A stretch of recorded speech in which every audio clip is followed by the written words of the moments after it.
चरण नमस्कार महामंत्र। नमो अरहंताणं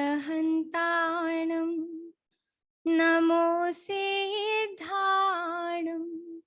नमो आयर्याणं नमो वज्रायाणं नमो लोये सवसाहुणम् एसो पंचनमोकारो सव पावपणासनो मंगलानं च सवेसिं पढमं हवै मंगलं मंगलानं च सवेसिं पढमं हवै मंगलं पढमं हवै मंगलम्। आज थोड़ा सा क्रम बदलने वाली हूँ। जब हम जैसे जैसे श्लोक बढ़ते जा रहे हैं सद्भावना सूक्त के, वैसे वैसे हमें समय थोड़ा सा कम पड़ता जा रहा है। तो पहले हम सद्भावना सूक्त करेंगे, सब साथ में बोलेंगे। स्क्रीन शेयर कर दो। और उसके बाद में हम थोड़ा सा अर्थ करेंगे। मैं चाहती हूँ कि ये प्रार्थना, ये जैसे ऑल इनकम्पासिंग प्रार्थना है, जिसमें स्वाध्याय की, मित्रता की, हर बात है इसमें, और हर एक सूक्त में एक एक महत्वपूर्ण संदेश है। तो हम पहले से इसको पढ़ेंगे संस्कृत में। आज श्लोक 1 से लेकर के 15 तक हम करेंगे, और लास्ट वाले जो 13, 14, 15, 3 है, उनका हम विशद में अर्थ देखेंगे। सब साथ बोलेंगे। मनोमलापनयनार्थं प्रातः सायं निरन्तरं स्वाध्यायामृतगंगायां स्नातव्यं सर्वबन्धुभिः। मनोभद्रं वचो भद्रं वपुर्भद्रं च सर्वदा। अत्र भद्रं तत्र भद्रं नाभद्रं अणुमात्रकम्। मोहे स्नेहे महान् भेद सकामा काम भावतः। अतो निष्काम भावेन प्रसारं यातु मित्रता। दुर्जना सज्जना सन्तु क्रूरा सन्तु कृपालवः। दुर्धियः सुधियः सन्तु सद्विचारपरायणा। अहंता ममता भाव क्षुद्ररूपे विशायते। स एव व्यापकत्वेन सुखदपीयुषायते। अविद्याग्रस्तचित्तानां स्वपरभेदविकल्पना। विद्यालोकितचित्तानां सर्वे स्वीयाः परोनकः। दुःखदाने भवेद् दुःखं सुखदाने सुखं तथा। यथा बीजं तथा वृक्षः क्रमोऽयं नान्यथा भवेत्। देशकालानुसारेण धर्माणां विदधा क्रिया। अतः दुराग्रहं मुक्त्वा क्रियतां तत्त्वचिन्तनं। स्याद्वादो यत्र देवो जिनेश्वरः यत्र धर्मो विश्वमैत्री तत्र शान्ति शुभा शिवा। भावनातो भवेत् पुण्यं भावना तो भवेदघः, भावना तो भवेन्मुक्ति, भावनातश्च संसृतिः, न द्वेषो न च आसक्तिः, यस्य चित्ते मनागपि, संसारस्थोऽपि पूज्योऽसौ द्विभुज परमेश्वर। धर्म जात्याद्यहं ग्रस्ता वृथा कुर्वन्ति विग्रहं, ते सन्तु बन्धुभावेन स्निग्धचित्ता परस्परम्। अहिंसानन्द साम्राज्यम् अखण्डं सर्वतो भवेत्, हिंसेति नीच शब्दोऽपि सर्वथा विलयं व्रजेत्। क्रोधं जयतु सत् शान्तिः, मानं जयतु नम्रता, मायां जयतु सारल्यं, तुष्टिर्जयतु लुब्धताम्। निन्दन्तु कटुवाचाभिः, स्तुवन्तु मृदुभाषणैः, न मे शोको न मे हर्षः, समत्वे सुस्थितोऽस्म्यहम्, समत्वे सुस्थितोऽस्म्यहम्। कई लोगों ने कहा कि ये सारे श्लोक हैं, हमें बहुत अच्छे लगते हैं जब इनका अर्थ होता है। हम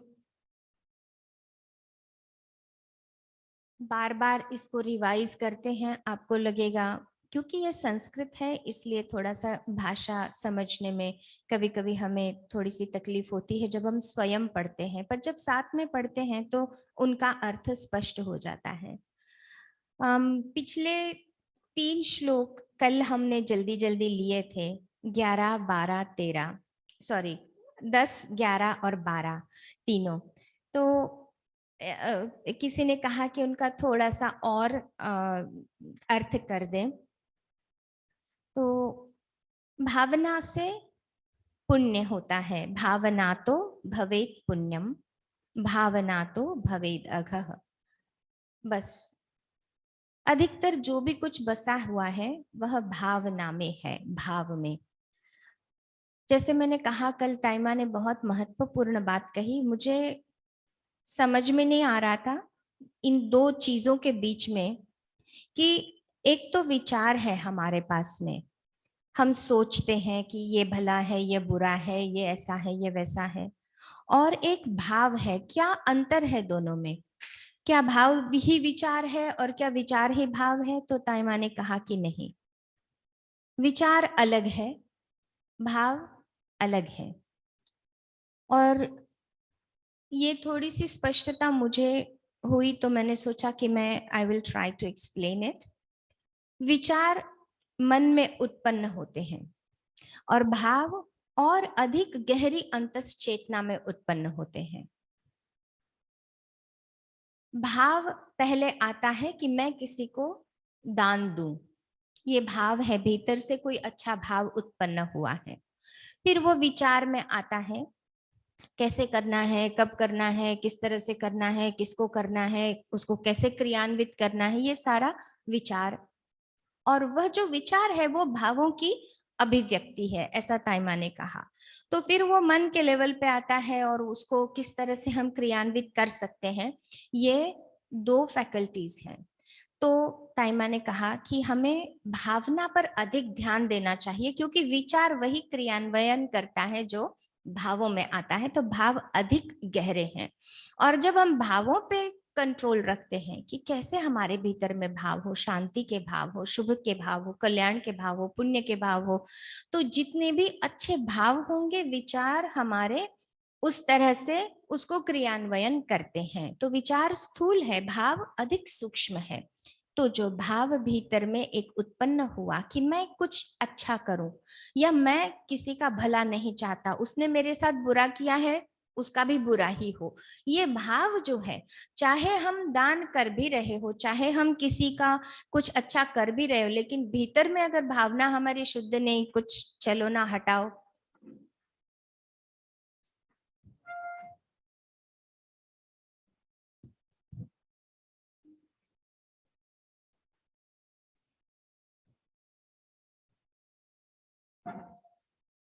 पधारो सा।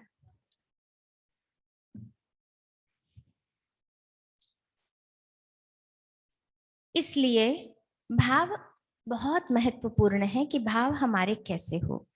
तो भावना में पुण्य आया तो वो हमारे पुण्य का कारण बनता है। क्रिया चाहे कैसी हो, बाहर से दान देना है, दान नहीं भी दे पाते हैं, फिर भी वो पुण्य तो लग ही जाता है, क्योंकि वह भाव में आया है। इसलिए भाव अधिक महत्वपूर्ण है। तो भाव में ही पुण्य है, भाव में ही पाप है, और भावना से ही मुक्ति और संसार है। द्वेष भी नहीं और आसक्ति भी नहीं, जिसको हम राग और द्वेष सामान्य भाषा में कहते हैं। तो जब हम राग और द्वेष दोनों से परे होकर के साक्षी भाव, दृष्टा भाव में जीते हैं, सहज भाव में जीते हैं, जहां पर इन दोनों भावनाओं से परे होकर के हम विटनेस की तरह जीते हैं। ये दोनों ही अतियां हैं, कुछ चाहिए कुछ नहीं चाहिए। ये व्यक्ति अच्छा लगता है, ये व्यक्ति नहीं अच्छा लगता है। हमारे पास में इतना धन हो तो अच्छा है, उतना नहीं, ये व्यक्ति नहीं हो तो अच्छा है। इसी तरह से संकल्प और विकल्प में हमारी जिंदगी बीतती है। कुछ चाहिए कुछ नहीं चाहिए, ये परिस्थिति अनुकूल है, वो परिस्थिति प्रतिकूल है, तो हम इसी तरह से भावनाओं में आगे पीछे झूलते रहते हैं, राग और द्वेष की। तो कहा कि एक ऐसा भी भाव है, एक ऐसी भी स्थिति है जो ना राग में हमें लेके जाती है और ना जो हमें द्वेष में लेके जाती है। उस स्थिति में अगर हम जीना सीखें तो वह संसार में रहते हुए भी द्विभुज परमेश्वर के रूप में, मतलब दो भुजाओं वाला, जैसे मनुष्य इस जीते जी में वह परमेश्वर बन जाता है। आज मैं लेना चाहती हूँ 13, 14 और 15 को। अहिंसानंद साम्राज्यम अखंडम सर्वतो भवेत। गुरुदेव उपाध्याय श्री अमर मुनि जी महाराज, जिनकी ये रचना है, वो उदात्त भावना से कहते हैं कि आज संसार में चारों तरफ में हिंसा व्याप्त है। किसी न किसी निमित्त से, धर्म के भेदभाव को लेकर के, पंथ के भेदभाव को लेकर के, देश के भेदभाव को लेकर के जो हिंसा चारों तरफ में फैली है, गुरुदेव कहते हैं कि ऐसी भावना हम सभी कहते हैं, करते हैं कि अहिंसा और आनंद का साम्राज्य, अखंड साम्राज्य सर्वतो भवेत, सभी जगह हो। हिंसेति नीच शब्दोपि सर्वथा विलयम व्रजेत। हिंसा यह जो निकृष्ट शब्द है, मतलब हिंसा तो नष्ट हो ही हो, हिंसा नाम का ये जो शब्द है वो भी इस संसार से विलीन हो जाए, सर्वथा विलीन हो जाए, ऐसी हम सभी भावना करते हैं। बहुत मंगलमय भावना है, बहुत ऐसा होता तो कितना अच्छा होता। और जब जहां पर संत विराजते हैं, जहां पर प्रभु विराजते हैं, वहां पर अहिंसा का साम्राज्य फैलने लगता है। इसलिए आवश्यक है कि हम सब अच्छे बने, हम सब प्रभुता के भाव में जिए, तो वहां पर चाहे उतने उतने ही क्षेत्र में ही सही, लेकिन अहिंसा और आनंद का साम्राज्य फैलता है। तो अहिंसा आनंद साम्राज्यम, अहिंसा और आनंद का साम्राज्य अखंडम सर्वतो भवेत, अखंड रहे, सर्वतो मतलब सभी जगह, भवेत मतलब हो, सभी जगह अहिंसा और आनंद का अखंड साम्राज्य हो। हिंसेति नीच शब्दोपि, हिंसा नाम का यह शब्द निकृष्ट शब्द है, हिंसा, और हिंसा का कार्य भी निकृष्ट है। तो वो कहते हैं कि कार्य तो नहीं हो हिंसा में, पर वह शब्द भी हिंसा सर्वथा विलयम व्रजेत, संपूर्ण रूप से विलीन हो जाए, नष्ट हो जाए, ऐसा मैं भाव करता हूं। अब 14वां, क्रोधम जयतु सत शांति, मानम जयतु नम्रता, मायाम जयतु सारल्यम, तुष्टिर जयतु लुब्धताम। क्या है जो किस चीज को विजय करे? मैं जो भी कुछ कहती हूँ ताइमा से सुनती हूँ और कोशिश करती हूँ अपने शब्दों में आप तक पहुंचाऊं। मैंने ताइमा को पूछा आज सुबह कि ताइमा इसका कैसे अर्थ करे। शब्दशः अर्थ तो पता होता है, लेकिन वो उसमें इतनी भावों की गहराइयों में जाती है। तो आज बहुत सुंदर बात उन्होंने कही कि जैसे शरीर की बीमारियां हैं, सिर दर्द होता है, पित्त होता है, पेट दर्द होता है, हाथ दुखते हैं, पैर दुखते हैं, तो बीमारियों का, शरीर की बीमारियों का तो इलाज है, कहीं गोली मिल जाती है, सिर में दर्द है तो ये गोली है। लेकिन एक अंतरंग जीवन की भी बीमारियां हैं। अनफॉर्चुनेटली उनके लिए कोई फार्मेसी नहीं है, उनकी दवाओं के लिए। वो दवाएं भी हमारे भीतर, बीमारी भी हमारे भीतर ही पैदा होती है और उसकी औषधि भी हमारे भीतर ही है। उसकी दवाई की फार्मेसी हमारे भीतर ही खोलनी पड़ती है हमें। तो क्रोध जो उत्पन्न होता है, तो वो क्रोध कहाँ उत्पन्न होता है? वो अंतरंग में, हमारे भीतर में उत्पन्न होता है। और उस मानसिक या उस अंतरंग की बीमारी का औषध कहीं और नहीं मिल पाता। वहां कोई फार्मेसी नहीं है कि भाई क्रोध आ रहा है तो दवाई दे दो, तो वो दवा ले लूं तो ठीक हो जाए। तो कहा कि वो फार्मेसी भी तुम्हारे भीतर ही है। तो बीमारी भी वहीं पैदा होती है, अंतर में ही, और उसकी दवा भी अंतर में ही है। तो क्रोधम जयतु सत शांति। अब क्रोध की दवा क्या है? शांत रहना है, शांति। क्रोध का हम विरोध क्रोध से करते हैं, क्रोध को क्रोध से बुझाने की कोशिश करते हैं। कोई हम पर गुस्सा हो रहा है तो हम भी उस पर गुस्सा होते हैं। ये तो हमने कई बार आजमाया है। लेकिन भगवान कहते हैं कि आजमा के तो देखो कि कोई क्रोध कर रहा है और तुम उस क्रोध को शांति से जीत जीत के तो देखो। मानम जयतु नम्रता। इसी तरह से कोई बहुत अहंकार करता है, बहुत ही अधिक जीवन जिसका मैं में ग्रस्त है, उसके सामने कभी नम्रता को भी, नम्रता से स्वयं को देखो जीत करके, उस अहंकारी व्यक्ति के सामने नम्रता जो है वह उस अहंकार को जीत सकती है। मायाम जयतु सारल्यम। जो माया है, कुटिलता है, श्रूडनेस है, उसको कौन जीत सकता है? उसको सरलता ही जीत सकती है, क्योंकि ये एब्सोल्यूट अपोजिट है। पर सरलता का, शांति का, नम्रता का जो साम्राज्य है वह बहुत विस्तृत है, विशाल है। पर हम वहां तक पहुंचते नहीं हैं, इसलिए उसके जो फायदे हैं उनको हम देख नहीं पाते। बहुत सरल है किसी क्रोधी के सामने क्रोधी हो जाना, अहंकारी के सामने अपने अहंकार को लड़ा देना, खड़ा कर लेना। पर कोई अहंकारी है, उसको नम्रता से जीत के तो देखे। वह जीत जो होगी वो बहुत लंबे समय की जीत होगी। अहंकार से किसी को जीतना है वो बहुत टेम्पररी जीत है, जीत भी लेंगे। लेकिन नम्रता से जो जीत होगी वो बहुत विशाल, लंबी, अधिक समय की होगी।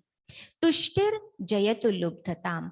और जो संतोष है वो किसको जीते? लोभ को।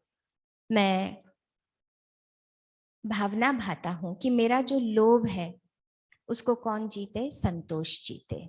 किसी का भी लोभ हो तो ये भगवान ने कहा कि देखो ये सारी अंतरंग में ही बीमारियां उत्पन्न होती है और इनकी औषधि भी अंतर में ही है। और हम अहंकार से अहंकार को जीतना चाहते हैं, हम क्रोध से क्रोध को जीतना चाहते हैं। कोई कुटिल बनता है तो हम उससे और अधिक कुटिल होना चाहते हैं। और जो लोभ है वो हमेशा इसी तरह से लोभ से अपने आप को जीतने चाहते हैं। लेकिन इनका जो ऑपोजिट इलाज है वो बहुत लॉन्ग टर्म इलाज है। और इसका हम सबको एज जैन, जैसे भगवान ने कहा, जैसे गुरु ने कहा, हमें प्रतिदिन इसका अनुभव लेना बहुत आवश्यक है कि कोई अहंकार कर रहा है, क्या हम विनम्रता से उसको जीतना कोशिश करते हैं कभी, या हम जैसे को तैसा इस अनुभव के साथ ही जीना चाहते हैं, यह हम पर है, लेकिन सही उपाय क्रोध को जीतने का शांति ही है। श्लोक 15। निंदन तु कटु वाचा भी, कोई निंदा करे, कटु वाचा भी मतलब कटु वाणी से, मेरी कोई कटु वाणी से निंदा भी करे। स्तुवंतु मृदु भाषणे, मृदु मतलब मधुर भाषण से कोई मेरी स्तुति भी करे या मेरी प्रशंसा करे मधुर वाणी से। न मे शोको न मे हर्षः, कोई निंदा करता है तो मुझे शोक भी नहीं होना चाहिए, और कोई मेरी प्रशंसा करता है तो मुझे हर्ष भी नहीं होना चाहिए। क्यों? क्योंकि समत्व भाव में बैलेंस्ड लाइफ अब हो गई है मेरी। समत्वे सुस्थितोस्म्य हम, मैं बहुत अच्छी तरह से अपनी समत्व भावना में, बैलेंस भावना में मैं स्थित हो गया हूं। टाइमा कह रहे थे कि गेंद नहीं बनना है, ये जीवन जो है वो उछलता रहता है। कभी हमारी कोई प्रशंसा करता है तो हम उछलते हैं, कोई हमारी निंदा करता है तो हम बिल्कुल गड्ढे में गिर जाते हैं। इसका कारण क्या है? कि हम स्वयं अपने आप को नहीं जानते हैं। हमें स्वयं को पता नहीं है कि वेयर डू वी स्टैंड। तो कोई बोलता है कि आप बहुत अच्छे हैं तो हमें लगता है कि अरे वाह हम तो बहुत अच्छे हैं, और कोई कहता है कि आप कुछ नहीं तो हम बिल्कुल नीचे गिर जाते हैं। कहते हैं कि गेंद मत बनो, गेंद मत बनो। तुम समझो अपने आप को, और अगर तुम अपने आप को समझ लोगे तो तुम्हारी कोई उठापटक नहीं कर सकता है। तुम स्वयं जानते हो तुम कहाँ हो और तुम्हें कहाँ जाना है। और कहते हैं कि उठाना भी झूठा है। कोई प्रशंसा कर लेता है तो वो कितनी सही है कितनी गलत है वो समझ में नहीं आता, बस अच्छा लगता है कोई प्रशंसा करता है तो सुनना, और हमें लगता है अरे हाँ हाँ हम तो वैसे ही हैं। और अगर कोई निंदा करता है, कोई बुरा कहता है, तो हमें ये भी लगता है कि अरे सचमुच में ऐसा ही कुछ होगा, नहीं तो क्यों कोई बोलता। तो कहते हैं कि उठाना भी झूठा है और गिराना भी झूठा है। और बस दो वाक्य प्रशंसा के कह देते हैं तो हम उछल जाते हैं, और दो वाक्य कोई निंदा के कहते हैं तो हम बिल्कुल नीचे, वो हमें पटक देती है। तो इस तरह से नहीं जीना है समत्व में। और ये समत्व की स्थिति स्वाध्याय से आती है, ध्यान से आती है। तो गुरुदेव कहते हैं कि समत्व में रहना बहुत आवश्यक है, तो फिर संसार हमारे साथ में झंझट नहीं कर सकता है, क्योंकि हम जानते हैं कि हम कहाँ हैं, हम क्या हैं, और हमें कहाँ जाना है और कैसे रहना है। अब मैं 1-2 मिनट का भजन गा लूं। मासा भजन नहीं गाऊं तो भी लोकांनी नहीं आवड़े। टाइमा को भी दिखाओ ना बाबू। गुरुवर सामने मेरे हो गए सपने सब पूरे, तुम रहते हरदम साथ है विश्वास।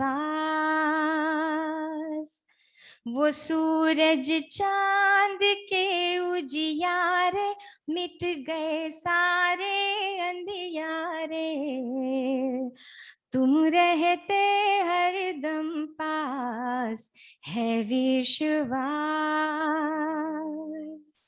गुरुवर सामने मेरे हो गए सपने सब पूरे, तुम रहते हरदम साथ है विश्वास। हिमालय सा है तू ऊंचा, समंदर से भी गहरा है, रूप तू है ईश्वर का, तुम्ही से है जग उजियारा। जो इस दरबार में जाए झोलियां भर भर ले जाए, तुम रहते हरदम साथ है विश्वास। गुरुवर सामने मेरे हो गए सपने सब पूरे, तुम रहते हरदम साथ है विश्वास। अंधेरा जब घना छाए तू सूरज बन के तब आए, जीवन में आशा की किरण बस तू ही तो लाए। गुरु को हम करे वंदन तो जीवन बन जाए मधुबन, तुम रहते हरदम साथ है विश्वास। गुरुवर सामने मेरे हो गए सपने सब पूरे, तुम रहते हरदम साथ है विश्वास। वो तेरे नाम की माला करे शीतल हर एक ज्वाला, चंदन जैसी है सुगंध चांद जैसी शीतलता, सफल हो ये मेरा जीवन तू मेरे जीवन का दर्पण, तुम रहते हरदम साथ है विश्वास। गुरुवर सामने मेरे हो गए सपने सब पूरे, तुम रहते हरदम साथ है विश्वास, तुम रहते हरदम साथ है विश्वास।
ध्यानमूलं गुरुर्मूर्ति, पूजामूलं गुरुपदौ,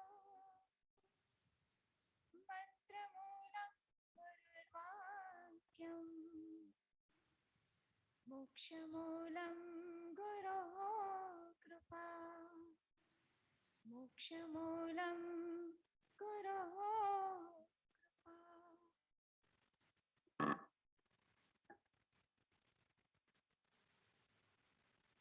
परम पूज्य परम उपकारी आचार्य भगवान श्री ताईमा के चरणों में कोटिशः वंदन।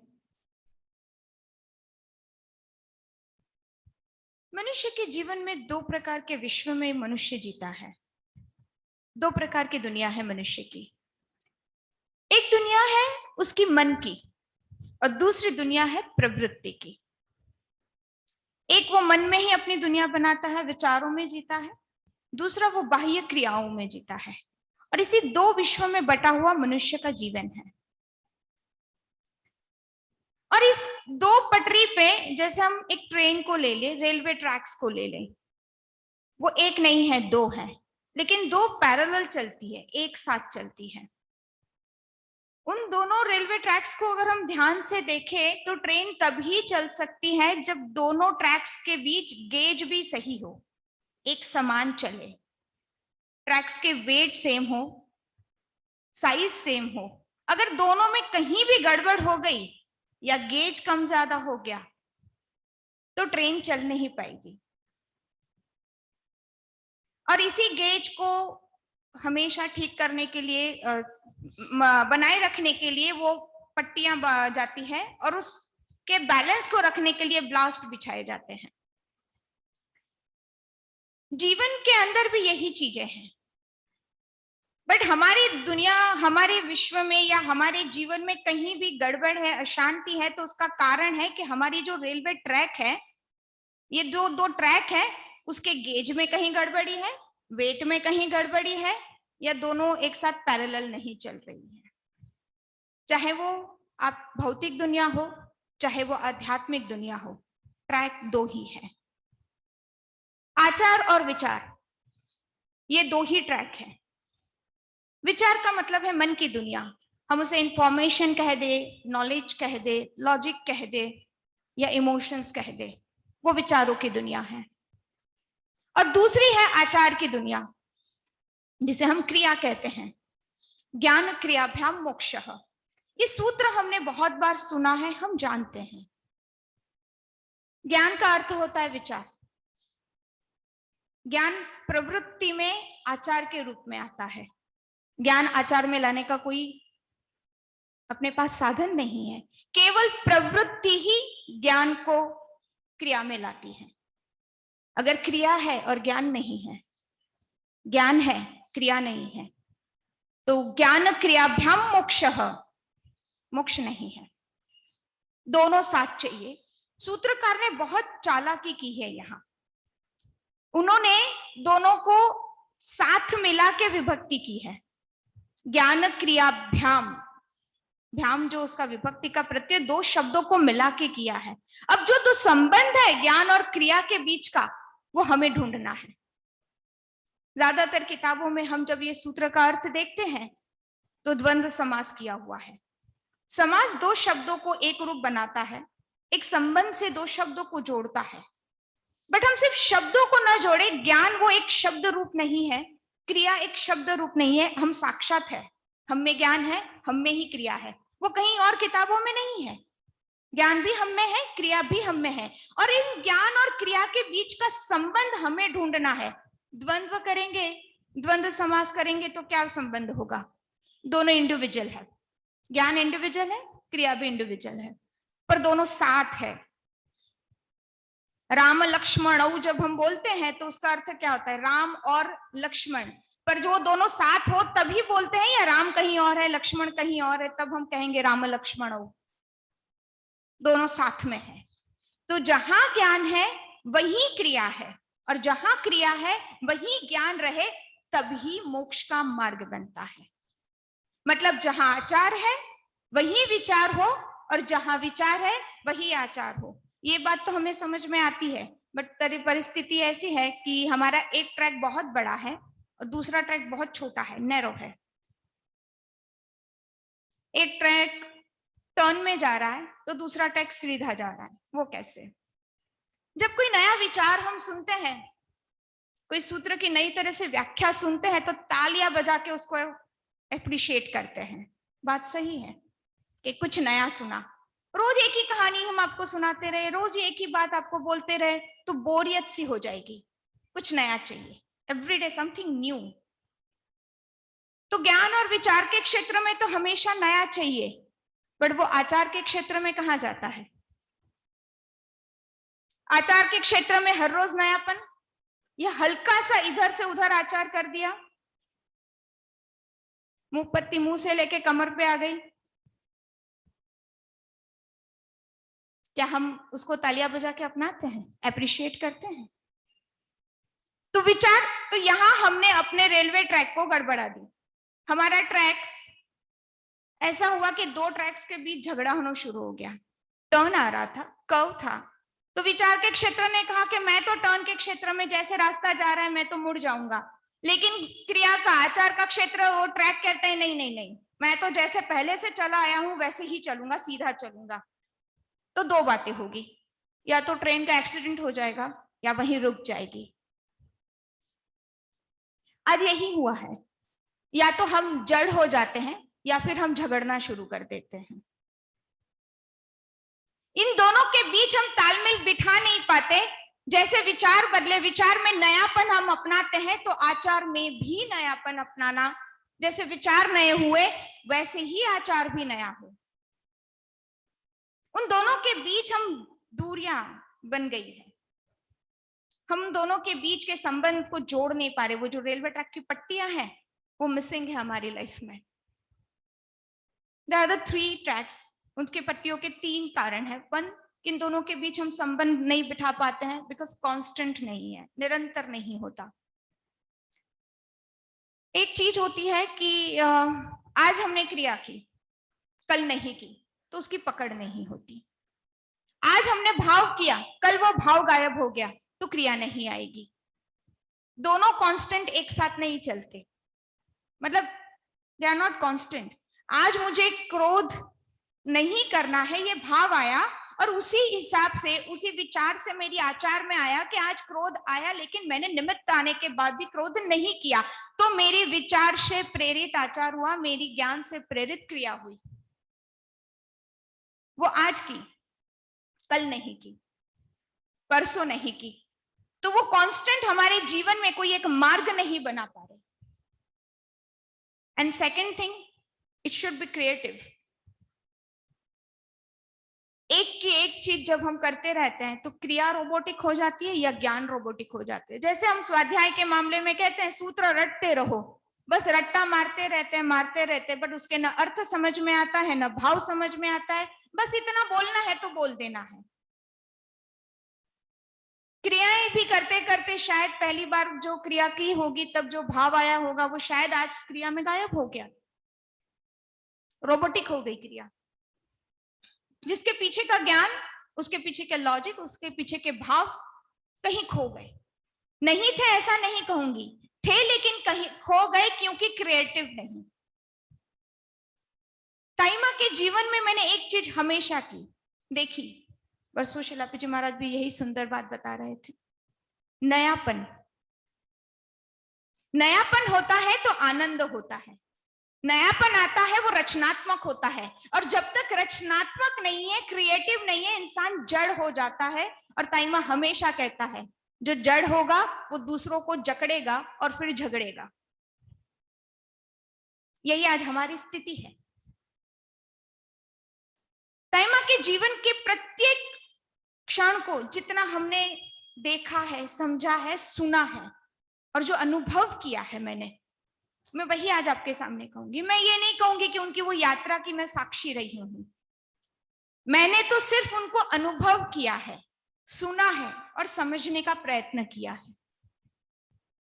बट जितना मैं समझ पाई हूं हमेशा नया है, क्रिएटिव है। अकेले आचार के क्षेत्र में नहीं, विचार के क्षेत्र में ताइमा के जीवन के प्रत्येक आचार विचार पूर्वक के हैं, बिना विचार के नहीं। और विचार भी रचनात्मक है, इसीलिए आचार रचनात्मक है। एक तो होता है जब कोई परिवर्तन करता है, देखता है कि अरे ऐसा करने से इसके पास इतनी सारी भीड़ आ गई, हम एडप्ट कर लेते हैं, और शायद यही एडप्शन के कारण क्रियाओं का जंजाल खड़ा हुआ है समाज में कि भीड़ इकट्ठा कर लो। ताइमा के जीवन में ऐसा नहीं है। प्रत्येक आचार, प्रत्येक जीवन, हम उसे परिवर्तन कहते हैं, मैं उसे परिवर्तन शब्द नहीं दूंगी, कुछ परिवर्तन नहीं था। देश कालानुसारेण, जब तीर्थंकर भी देश काल के अनुसार धर्म का कथन करते हैं, धर्म का कथन करते हैं, क्रियाओं का या ज्ञान का नहीं, तो देश काल के अनुसार। और कौन महापुरुष है, कौन समझदार व्यक्ति है जो वर्तमान को परख कर भविष्य देख सके और वर्तमान में डिसीजन ले, आज वो करे। गुजराती में कहने कि घर बड़े त्यारे कुवो खोदवा बेसे, एने समझदार न कहवाय। जो वर्तमान को परखे और भविष्य को देखे, आज वर्तमान में, और उसको आज करे, भविष्य के लिए आज निर्माण शुरू करे। ताइमा के प्रत्येक क्षण, प्रत्येक जीवन में ये मैंने देखा है, क्रिएटिव। नहीं तो कौन आज ताइमा की इतनी 85 इयर्स में कौन सा आचार्य, कौन सा साधु है जो श्रावकों को आचरण सूत्र पढ़ाने के लिए प्रयत्न करता है? और नई से नई व्याख्याएं, ऐसी व्याख्याएं कि श्रावकों के जीवन में सरलता से उतर जाए, नई से नई, हर रोज कुछ नया। और वैसा सिर्फ नया विचारों में नहीं है, आचार में भी है कुछ नया। और वो क्रिएटिव होने के कारण जब कोई क्रिएटिव काम आप करते तो आपको इंटरेस्ट आता है, और वही का वही, रोज का रोज, रोज का रोज वही का वही करते हैं तो थोड़ा सा आप बोरियत आती है। इसलिए जो आज की नई जनरेशन है उसको धार्मिक क्रियाएं बहुत बोरिंग फील होती है। मुझे याद है एक बच्चे ने ताइमा से प्रश्न किया था, प्रतिक्रमण में ऐसे रोज करते हैं, थोड़ा सा बोरिंग लगता है, ताइमा क्या करें। तो ये बोरियत क्यों आती है? Because there is nothing creative, एक का एक है, वो रोबोटिक हो गया है। और इसी के कारण जीवन के अंदर कुछ मार्ग, जो मार्ग बनता है, मोक्ष का मार्ग बनता है, वो दोनों साथ में चलते हैं और इट शुड बी क्रिएटिव। मुझे आज भी, मैंने एक प्रसंग सुना था यहाँ पे कि विरायतन के संघर्ष की कहानियों में ही मैंने ताइमा की जीवन की एक कहानी सुनी थी कि टाउन प्लानिंग में एक रोड विरायतन के बीच से होके जा रहा था। तो विरायतन की तरफ से एक एप्लीकेशन दी गई थी कि इसे यहां से न ले जाके बदला जाए। और ताइमा को मीटिंग के लिए बुलाया गया और बीच में सिर्फ 2 दिन थे, मीटिंग पटना में थी। यहां से पटना का डिस्टेंस कितना है, कितना किलोमीटर? 100 किलोमीटर। और 2 दिन थे सिर्फ। यहाँ कोई संघ नहीं था, कोई समुदाय नहीं था, ताइमा गाड़ी से जा सकते थे पर पैदल चले। आचार सुविधा से प्रेरित नहीं है, आचार विचार से प्रेरित है। ताइमा पैदल चले, 3 साध्वी, ताइमा के साथ 2 साध्वी जी और उस मीटिंग में 2 दिन में 100 किलोमीटर पैदल चले और मीटिंग में गए। और वहां पे वो टाउन प्लानिंग ताइमा का, जो ताइमा ने शब्द थे और उनके शब्द, उनके भाव, उनकी करुणा की ओर हर किसी को स्पर्शती, यहाँ के पेड़ पौधों तक को स्पर्श करती है, और वो चेंज हो गया। लेकिन जरिया के यहाँ काफी लोग बैठे हैं, उनको पता होगा जरिया चातुर्मास में संघ के समक्ष यहाँ कोई नहीं था, फिर भी ताइमा पैदल चले और वहां संघ के समक्ष उन्होंने कार का उपयोग किया। क्यों किया? इतने सालों पहले ये विचार से प्रेरित आचार में परिवर्तन नहीं था, ये आचार था। और उसका जवाब बहुत सुंदर तरीके से ताइमा ने दिया। शास्त्र का जो शब्द है ना, ज्ञान भी हमारा बहुत जड़ होता जा रहा है। उन शब्दों को व्यापक रूप में न देखते, उन शब्दों के आसपास वो कोरी स्याही के बीच हम कोरे अर्थ करते जा रहे हैं। वहती वाहन, वाहन का निषेध है, जो वहन किया जाए उसका निषेध है।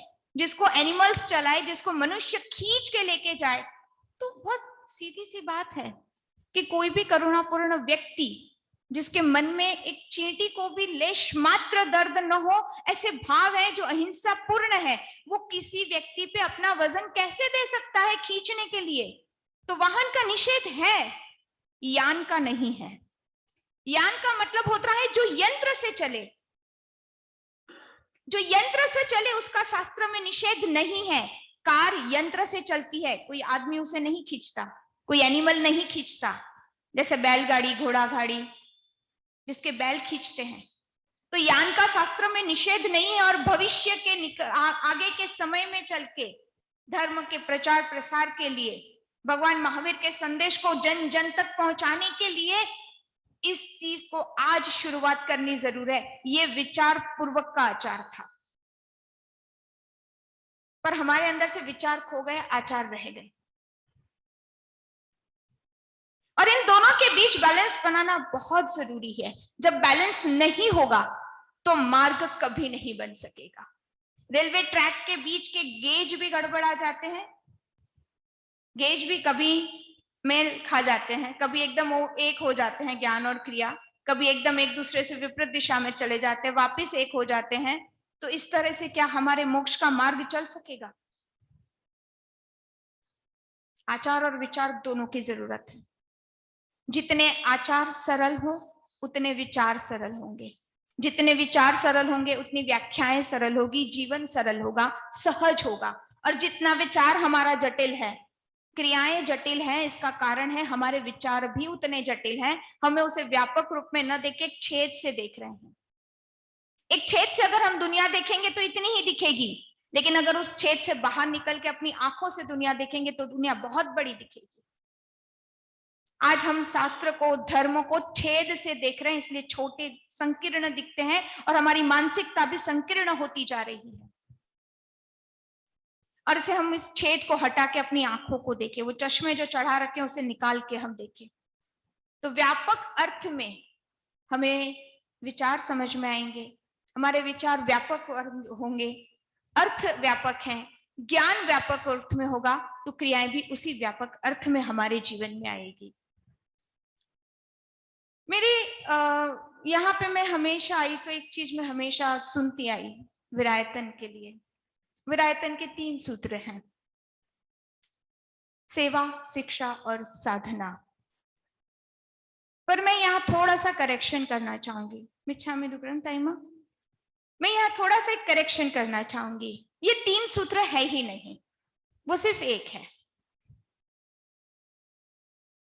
शिक्षा है ज्ञान, शिक्षा है ज्ञान, और सेवा है क्रिया, और मोक्ष मार्ग है साधना। तो ज्ञान क्रियाभ्याम मोक्ष ही है, सेवा, शिक्षा और साधना। सेवा और शिक्षा की 2 रेलवे ट्रैक पर साधना की गाड़ी चलती है। अगर सेवा नहीं होगी, शिक्षा नहीं होगी, तो साधना संभव ही नहीं है। जहां ज्ञान नहीं है, जहां क्रिया नहीं है, वहां साधना संभव ही नहीं है। और इसी से मैं नहीं जानती, सब कहते हैं, आप, मुझे कई लोग पूछते हैं विरायतन में आपको नया क्या लगा? मैं तो नया मुझे कुछ नहीं लगा, नया मुझे कुछ नहीं लगा, बट जो शब्द पांडित्यपूर्ण थे वो अनुभव पूर्ण हो गए। ज्ञान क्रियाभ्याम सूत्र जब मुझे ताइमा ने कहा कि इस पे तुम्हें बोलना है, मुझे शायद नहीं पता था ताइमा ने क्यों कहा, बट मैं इतना जरूर जानती थी कि मेरे अंदर बहुत सारी चीज है जिसको गुरु है, वो हर प्रश्न का जवाब शिष्य को बोलना नहीं पड़ता। दीपक के पास पंक्ति को कहना नहीं पड़ता मुझे जलाओ, पंक्ति स्पर्श करती है और अपने आप वो जल जाती है। मैंने ज्ञान क्रियाभ्याम सूत्र पे बहुत बार बोला है, बहुत बार बोली है, मैंने शिविर तक चलाई है, बट मैं आज इस ज्ञान पीठ पे, इस ताइमा के सामने आप सबके साक्षी में कन्फेस करना चाहती हूँ कि वो मेरे सारे शब्द जो मैंने पीछे भूतकाल में बोले, वो तर्कपूर्ण जरूर थे, भावपूर्ण नहीं थे। उसमें पांडित्य जरूर था, अनुभव नहीं था। इस सूत्र का अनुभव तो गुरुचरण में आके ही मैंने किया। इस सूत्र के भाव तो मुझे जब ताइमा ने कहा कि तुम्हें बोलना है तभी स्पर्श किया। मुझे समझ ही तब आई कि आज तक तो हमें ज्ञान का अर्थ कुछ और, क्रिया का कुछ अर्थ कर रही थी। समझ में आया कि 2 अलग अलग नहीं है, 2 एक ही है। साधना के मार्ग एक ही है। रेलवे की 2 ट्रैक्स को हम 2 देखते हैं या एक रेलवे ट्रैक कहते हैं? रेलवे का जो रोड होता है, रेलवे ट्रैक जो होती है, हम 2 देखते हैं या एक देखते हैं? बस यही मेरी गलती सालों तक मैंने की। जब ताइमा ने कहा तो ये गलती सुधर गई। ये अनुभव मुझे आज हुआ। उसके वो शब्द मेरे पांडित्य जरूर था, अनुभव नहीं था। पर आज मैं नहीं कहती कि मुझ में उसमें अनुभव है। आज मेरे शब्दों में तर्क नहीं है, बुद्धि नहीं है, पर इतना जरूर है, ये जो शब्द है वो गुरु ने जो ज्योति मेरे अंदर जलाई उसी में से निकले हैं। तो मेरे लिए तो, मुझे कई लोग पूछते हैं विरायतन में क्या पाया? मैंने विरायतन में कुछ पाया नहीं है। बस इतना जरूर कहूंगी कि अंदर की जो जड़ अक्षर थे वो जीवंत हो रहे हैं। पूर्ण तो नहीं हुए, पूर्ण जरूर होंगे, ये विश्वास के साथ हूं मैं यहाँ पे। और ज्ञान क्रियाभ्याम मोक्ष, मेरे लिए तो सेवा शिक्षा की इस 2 पटरी पे साधना की जो गाड़ी है वही मोक्ष तक जाएगी, और मेरे लिए वो विरायतन है। वो ट्रेन का जो कोच है ना, वो विरायतन है जिस पर हम आराम से बैठ गए हैं। और ताइमा हमें वहां तक, मोक्ष तक ले ही जाएंगे, ये परम विश्वास के साथ। जिनाग्ना विरुद्ध और ताइमा के अशातना में कुछ भी बोला गया हो तो मिच्छामि दुक्कडम।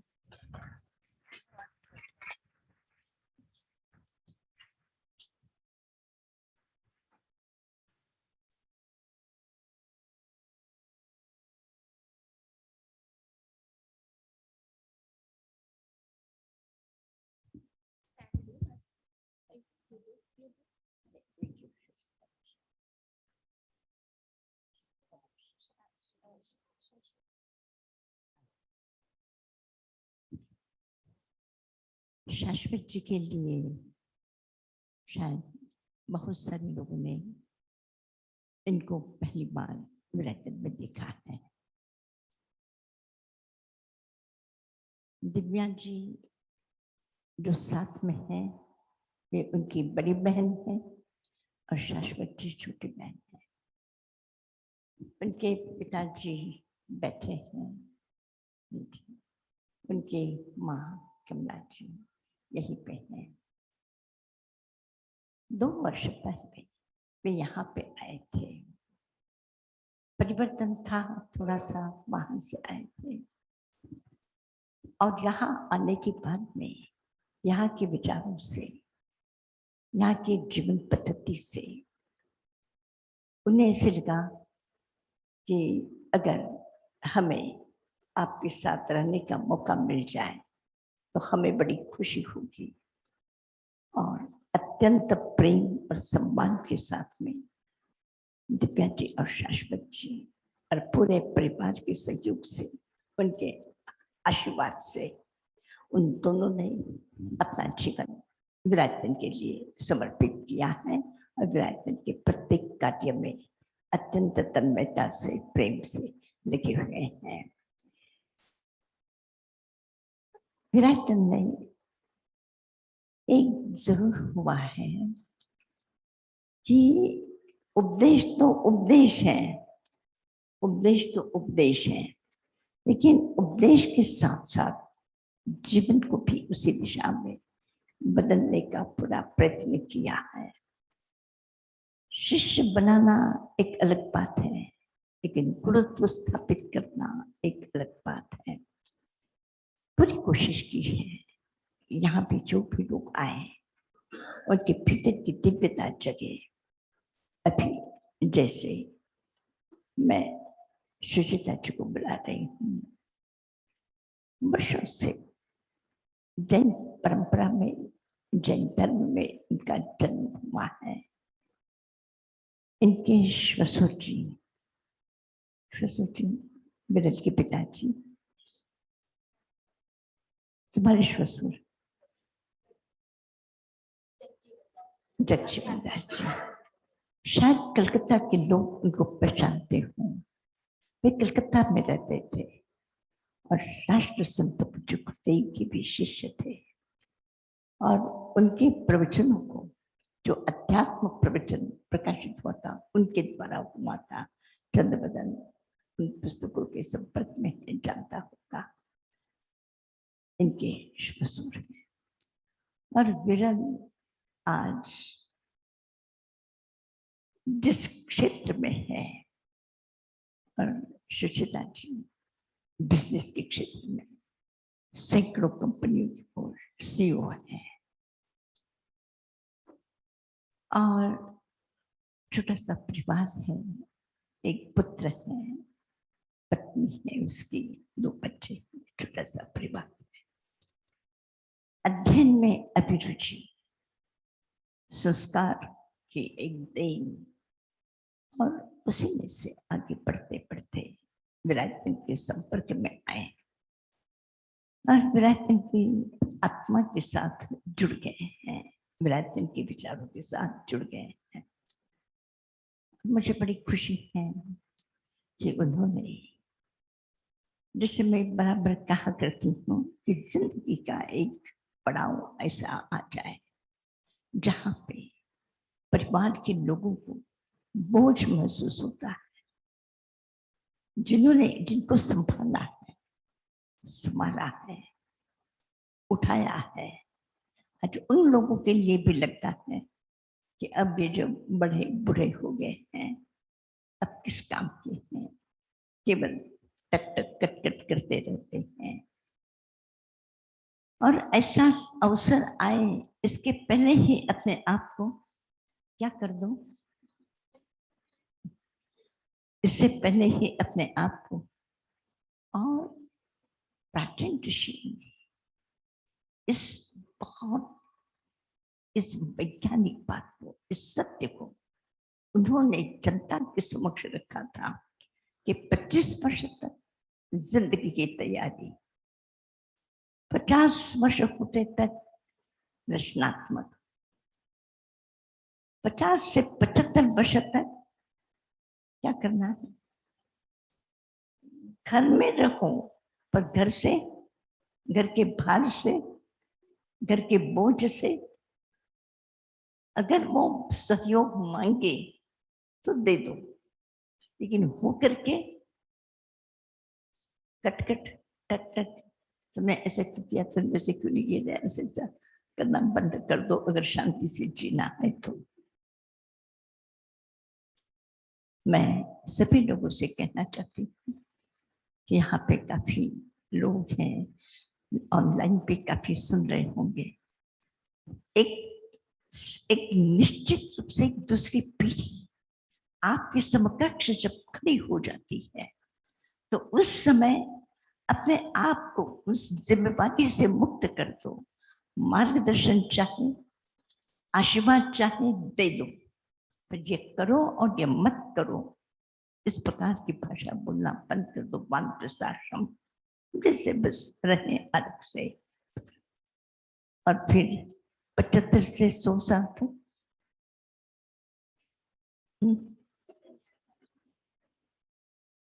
क्या करना है, छोड़ करके हल्के हो जाओ, छोड़ करके अलग हो जाओ, संन्यासाश्रम। सुचिता जी ने भी इतनी सुंदर जिम्मेवारी सैकड़ों कंपनियों की जो चार्टर्ड सीईओ रही है और एक तरह से एक बहुत बड़ा व्यापक उनका परिचय, वो सब कुछ छोड़ करके वे विराटन की प्रवृत्तियों में अपना जीवन समर्पित करना चाहती हैं।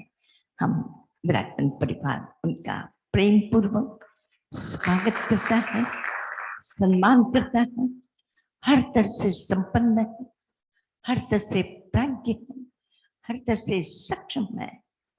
और मुझे बड़ी खुशी है कि विराटन ने पिछले 50 साल से एक, फिर उसके बाद में एक और, फिर दूसरा टर्न, फिर तीसरा टर्न, फिर चौथा टर्न, फिर 5वां टर्न, कभी ऐसे नहीं सोचा कि अब ये हो गया, अब बस हो गया, अब इतना हो गया, बस हो गया, अब इतना कर लिया, बस हो गया। मुझे बस तो समझ में नहीं आती। सत्कर्म की कोई अंत नहीं है, सत्कर्म की एक अनंत परंपरा है, सत्कर्म की अनंत परंपरा है। उस अनंत परंपरा में जितने भी हम चल सके हमें चलना है। पालिताना जैन परंपरा का महत्वपूर्ण तीर्थ क्षेत्र।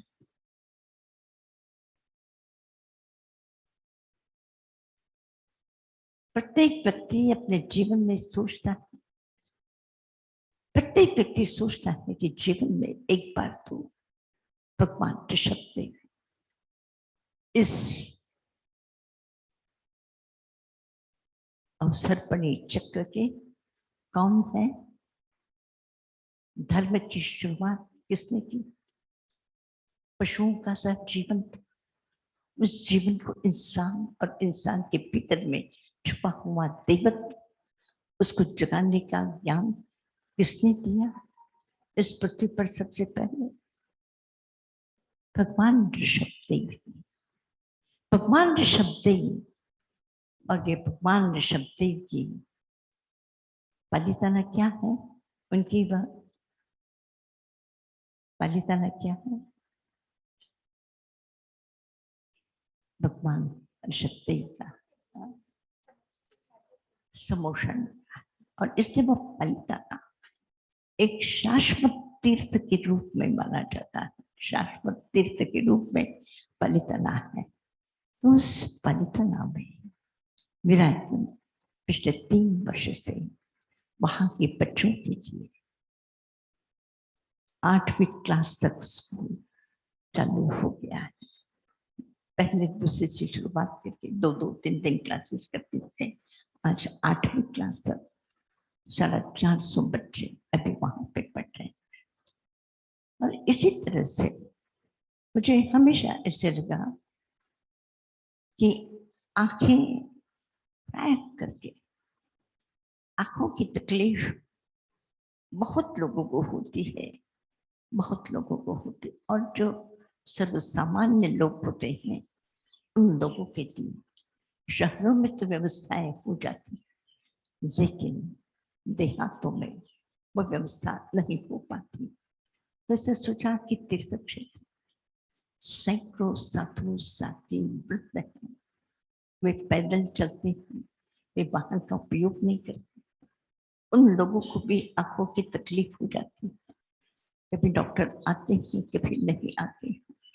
और आसपास के भी बहुत सारे लोग हैं, उन लोगों के लिए तकलीफ है।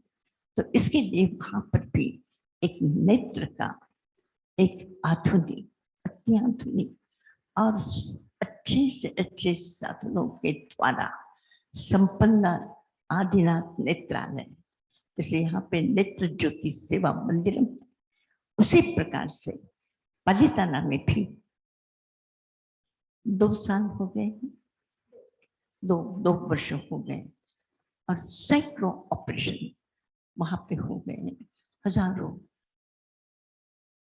मरीज, उनकी चिकित्सा का लाभ उन्हें मिला है। और सुचिता जी आज वहां पे अपना साथी संघ छोटा है, लेकिन साथी संघ में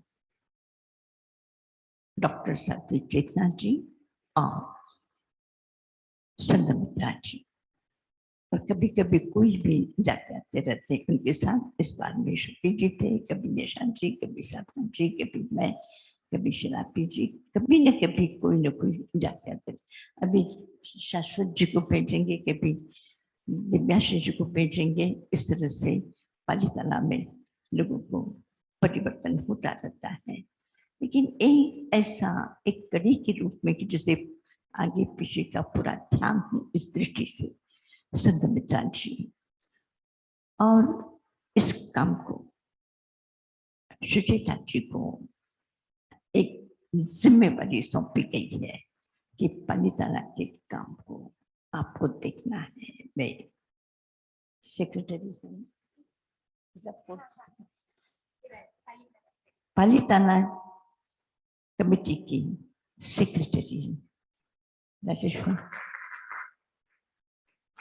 सुचिता जी, और इतनी वे एक सुयोग्य है, इतनी पढ़ी लिखी है, इतना महत्वपूर्ण काम किया है, करोड़ों का डोनेशन उन्होंने दिया है, और इतना विनम्र जीवन, इतना प्रेमपूर्ण जीवन, इतना धार्मिक जीवन, इतना सम्माननीय जीवन। यहाँ पे लोग चाहेंगे कि सुचिता जी को थोड़ा सा अपने सुन लेते हैं, फिर मैं बात करती हूँ।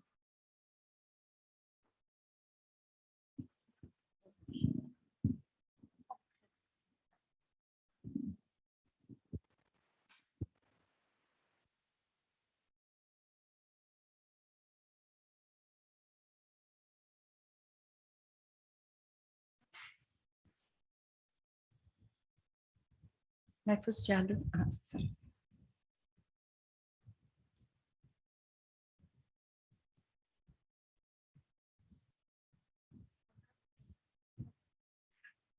मतीन मंदानी, कोटि कोटि वंदन साधु साथी जी को, और जय जिनेंद्र एवरीवन। ताइमा आपने इतना कुछ बोल दिया, मैं इसके हकदार नहीं हूँ। I am not deserving of that. But thank you, Taima, for giving me this opportunity to express my abundant gratitude to being so welcome in the Viratan family. आपके असीम प्रेम और आशीर्वाद मेरे पर बरसाने के लिए ताइमा मैं जाव जीवन आपकी ऋणी हूँ। Unlike most of you, my first association with Taima and Viratan Sadhvijis happened only 7 years ago.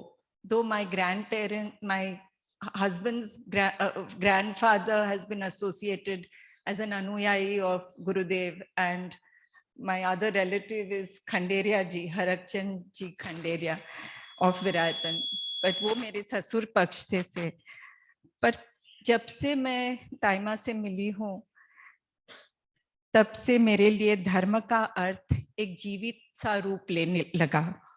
पहले धर्म एक सब्जेक्ट जैसा था, क्रिया भरा, do's and don'ts, rules and regulations वाला। मैं एक देरावसी परिवार से आई हूँ, so it was a very different experience. But Taima ka generous and yet simple and yet a very deep interpretation of dharma, where her own life, I know like many before me have said, but sorry, I just can't help repeating myself, that literally Bhagwan Mahavir ka hi swaroop hame dikh raha hai unme.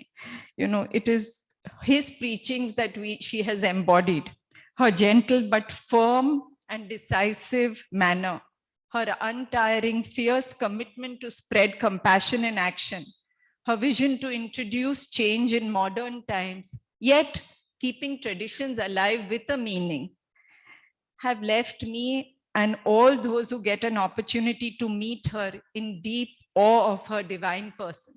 मैं आपको इतना बताऊं कि हम जब पालीतना का project कर रहे थे, हमारे साथ क्रिश्चियन थे, पारसी थे, जो आर्किटेक्ट थे, सब मुग्ध हो गए। लिटरली कभी उन्होंने कोई चर्चा नहीं की about their rates and all. जिस ताइमा के साथ काम करने मिल रहा था वही उनका रिवॉर्ड था। अब कभी उनसे पूछा गया हो कि धार्मिक व्यक्ति कौन है, तो उन्होंने हर टाइम अपने को बताया है कि धार्मिक व्यक्ति प्रसन्न व्यक्ति होता है। But I don't think we need to ask now. हमारे यहाँ we are so fortunate कि ताइमा अपने यहाँ एक सुप्रीम पर्सन की तरह धर्म खुद ताइमा है। You know, it's just we are so fortunate and we need to recognize this good fortune that we have. Her approach is fair and practical. इतना सरल कर देते हैं हमारे लिए। हम एक बार बैठे थे और मुझे तो इतना, you know, I'm from a background where we do planning and do's and don'ts and all, तो ifs and buts सब लेके बैठे थे उनके पास। वो बोले, बहुत सॉफ्टली बोले कि सुचिता आप चलने तो लगो, रास्ता खुद ब खुद मिल जाएगा। और अगर आपका काम और you know, if your approach is सत्य और right, अच्छे लोग भी जुड़ जाएंगे। And believe me, miracles have happened. We don't know where we started and where we are today. हम जब शुरू करे थे विरातन में, तो संगमित्रा जी महाराज का वेश देख के लोग पूछते थे आप कहाँ, कौन से पथ, पंथ and all that. And frankly, I don't understand all this. तो मैं उनको पूछती कि ओघो क्या है, ये क्या है, वो जो पूछने लगते। आज आप जाओ, विरातन का नाम लीजिए, पालिताना में आपको क्या स्वीकार मिल, I mean, you'll get such a warm welcome. Please do visit and you'll experience it.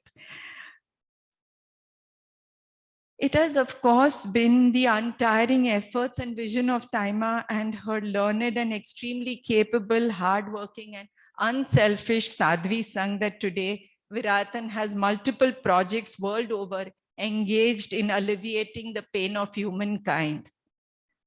Viratan, Taima, जो आपने, आपकी हम सबको देन है, उसको डिस्क्राइब करना हमारे लिए आसान नहीं है।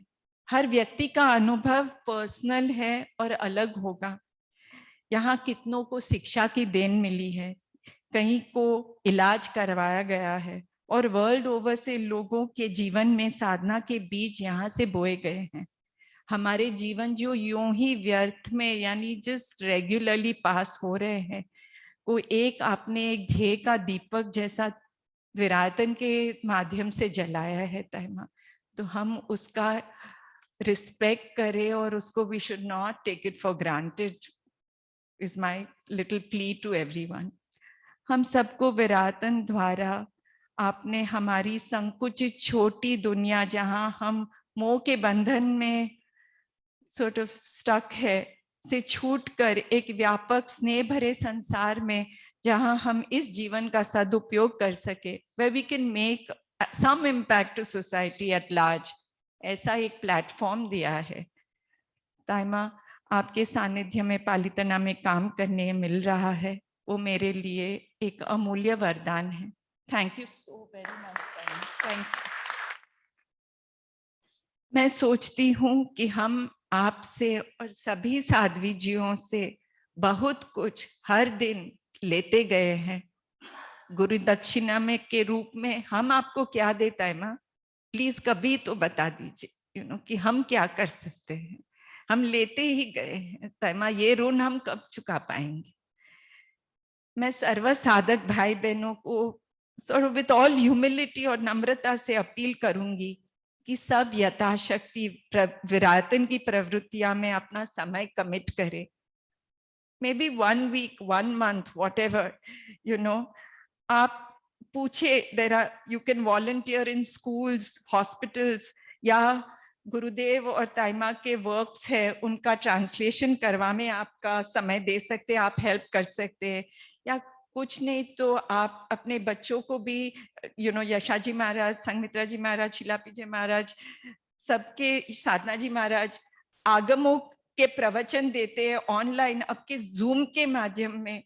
उनका इतना श्रम है, it's free of cost. Do attend, take advantage of it. और कुछ नहीं तो विराटन की ये, अब हम जो ये स्वर्ग में बैठे हैं उसकी अवेयरनेस बढ़ाने में आप का साथ दीजिए। Please help, this will be, let us all help, we appreciate, हमारा भी कुछ दायित्व बनता है कि हम भी कुछ समाज के हिसाब से हम भी आगे बढ़ के कुछ करें। And let us spread and strengthen the Viratan legacy, making it immortal for generations to come. The one resource that once lost cannot be regained, hum sabko pata hai, is your time. Don't wait to actively participate. Samayam, friends, ma pamaye. Thank you for listening to me. Aur michhami dukhnam.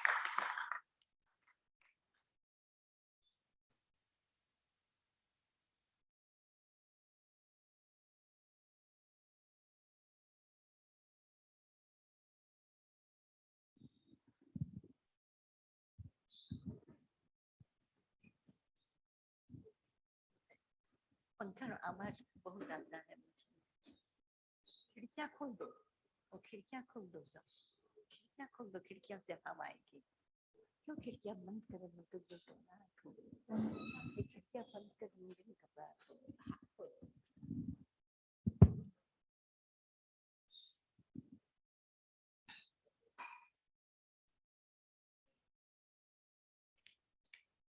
आज की सभा में LA से, America से शीत योगेशी बाफना आए हैं।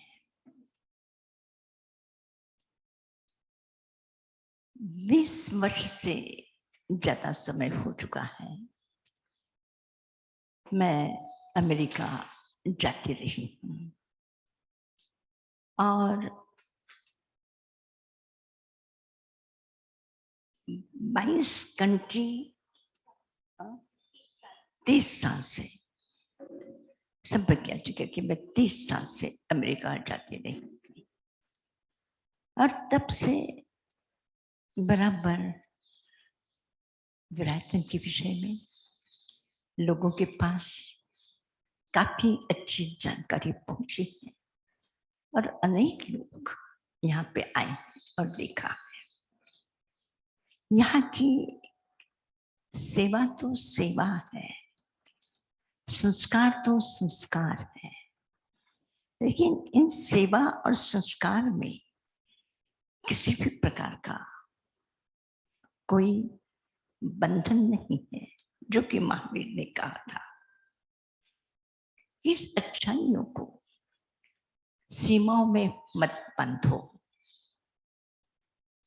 अच्छाइयों को सीमा में मत बांधो, और अपनी बुराइयों को बाहर में कहीं जाने मत दो। अगर बुराई है तो अपने आप में ही रखो, लेकिन जो तुम्हारी अच्छाइयां हैं, उन अच्छाइयों को जितना तुम विस्तार दे सको विस्तार दो। यहाँ पे लोगों ने जब देखा तो यहाँ न कभी कोई जाति की बात है, न कभी धर्म की बात है, न अमीर गरीब की बात है, न किसी पंथ परंपरा की बात है, न किसी को पूछा गया है कि तुम्हारे गुरु कौन, तुम्हारा संप्रदाय कौन, किसी को पूछा। और इस कारण यहाँ पर 30-30 वर्ष, 45-45 वर्ष जो विराजमान के साथ में जुड़े हुए हैं, मुझे नहीं पता वो किस संप्रदाय को बिलोंग करते हैं, वो किस गुरु को मानते हैं। कमेटी में जो लोग हैं उनका भी नहीं पूछा। आप में से भी बहुत लोग नहीं जानते होंगे, मैं अगर पूछूं कि विरायतन के वाइस प्रेसिडेंट सुंदर चिपाई हैं, जानते हैं किस गुरु को मानते हैं, किस पंथ के? मुझे नहीं लगता है कि उसके यहाँ विरायतन में न किसी पंथ की चर्चा, न किसी गुरु की चर्चा है। यहाँ अगर चर्चा है तो केवल एकमात्र तीर्थंकर महावीर की और उनके विचारों की, और उनके अनुसार जीवन किस प्रकार से जिया जा सकता है, इस पद्धति की, ये साधना पद्धति की। इसके अतिरिक्त जिसको जो मानना है, जिसको जहाँ जिस गुरु के पास जाना है, जिसकी कंठी लगानी है, उसकी अपनी खुशी की बात है।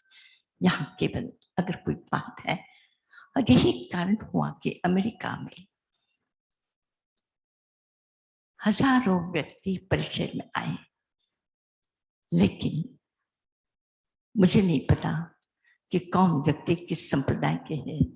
तब मैंने अपनी संप्रदाय या अपना गुरुपन किसी को छुड़ा के तो मुझे गुरु मान लेना। योगेश जी, कभी मैंने कहा कि हमको गुरु मानना? आप में से मैंने किसी को कहा कि आप हमको गुरु मानना? बोला किसी को? चंद्रवर्धन भाई बोला आपको? राजेश भाई आपको बोला हमको गुरु मान लो? नहीं, आपको भी नहीं, किसी को भी नहीं। और तुम्हें वीरू, तुमको नहीं बोला कि हमको गुरु मान लो, कि तुम्हारा गुरु ये पंथ है, ये संप्रदाय है। न मैं किसी से बंधी हूँ, न मैं किसी को बांधना चाहती हूँ। मैं केवल एक ही बंधन है, जिस प्रभु का बंधन, वह एक ही बंधन, उनके विचारों का बंधन, उसके मार्ग पर चलने का हमारा संकल्प। इसके अतिरिक्त हमें कुछ नहीं चाहिए। इसका परिणाम हुआ कि भारतवर्ष के 2500 वर्ष के इतिहास में, 2500 वर्ष के इतिहास में, लंबे इतिहास में जितना परिवर्तन आचार्यों ने किया है, उससे ज्यादा परिवर्तन विरायतन का है। लिस्ट बना करके निशा जी एक बार लिस्ट बना रही थी, और विरायतन का परिवर्तन और परंपराओं का परिवर्तन महावीर से लेकर के आज तक का, उसमें देखा तो विरायतन के परिवर्तन की कहानियां बहुत लंबी है, लाइन बहुत बड़ी है। उसके बाद में फिर जैन समाज ने विरायतन को सहयोग दिया है, समर्थन दिया है, सम्मान दिया है, प्रेम किया है, आदर किया है, और उसके लिए दूर बैठे हैं। आज एक बहुत खुशी की बात मैं आपसे कहना चाहती हूँ।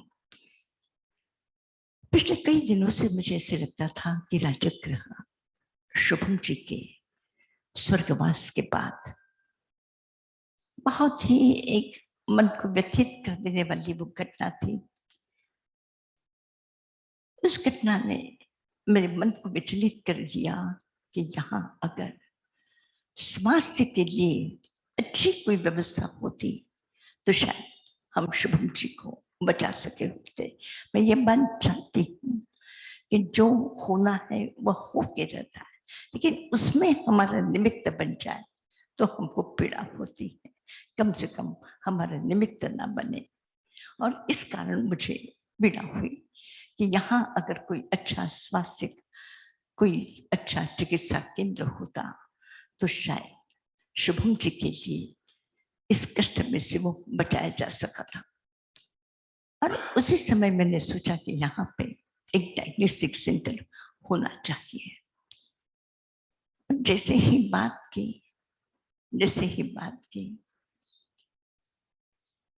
मुझे लगता है कि विद इन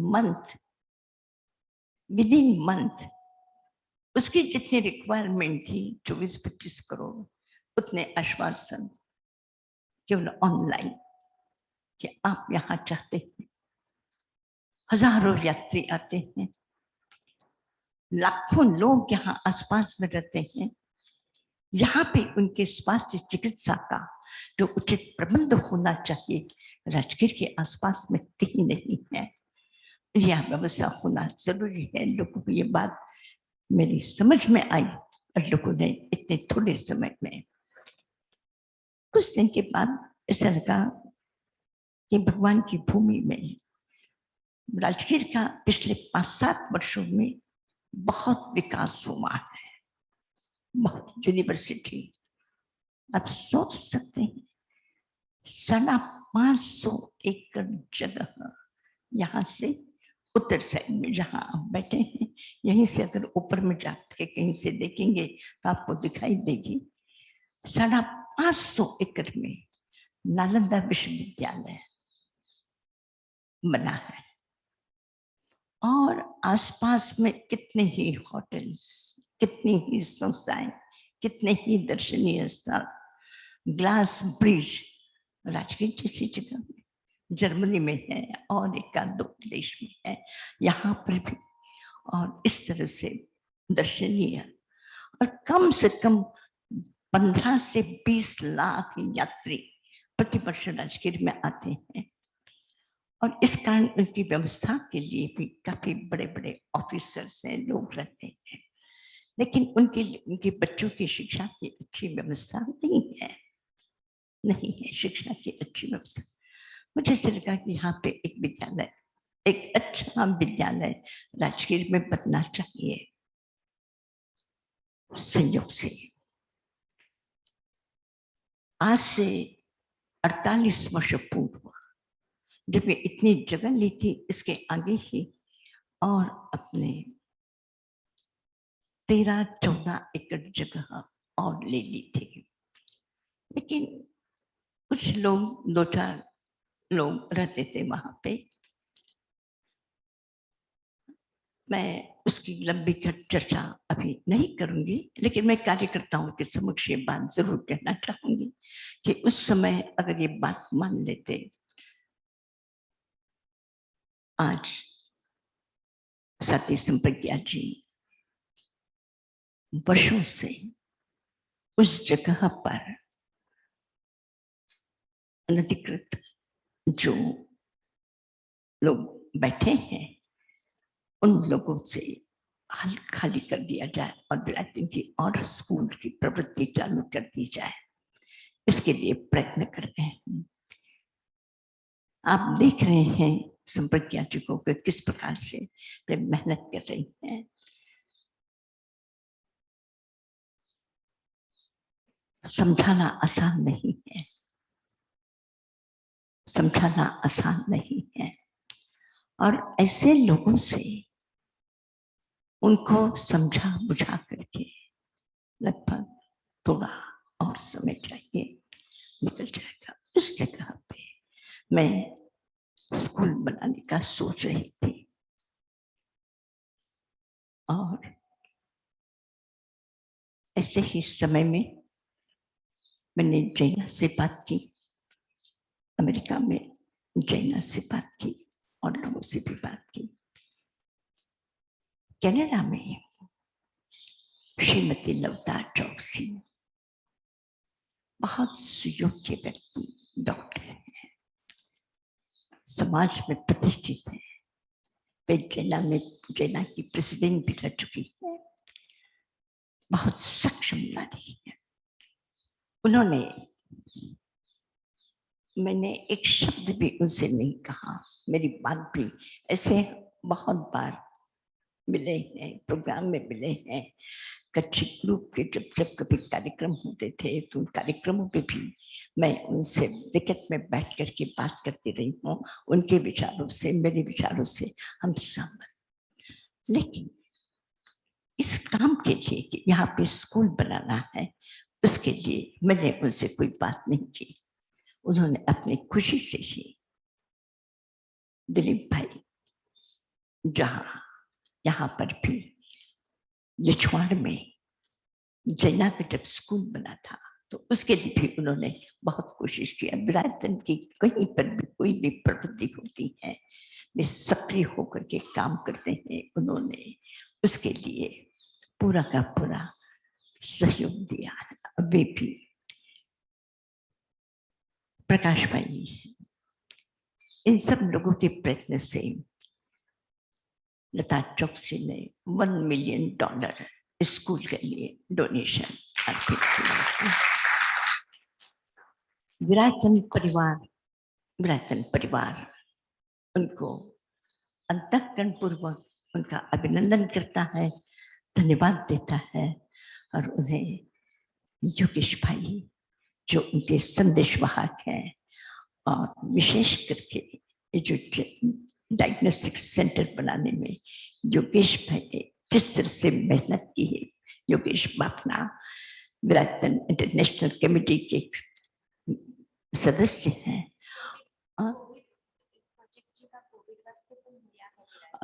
और संगमित्रा जी करके कोविड के लिए भी यहाँ पर भी हजारों लोगों को जो उनके भोजन की व्यवस्था की गई उसके लिए भी इन्होंने कई लोगों से संपर्क किया है और इस तरह से एक एक्टिव मेंबर योगेश बापना आज मुकेश भाई अगर कहते हैं हमारे प्रतिनिधि के रूप में, आज मुझे कहा कि प्रतिनिधि के रूप में योगेश जी वहां पे हैं तो आप उनसे उनके लिए भी आशीर्वाद दे दीजिएगा कि इस काम को आगे बढ़ाना है और हमारी यहाँ की सूचना समाचार आप उन्हें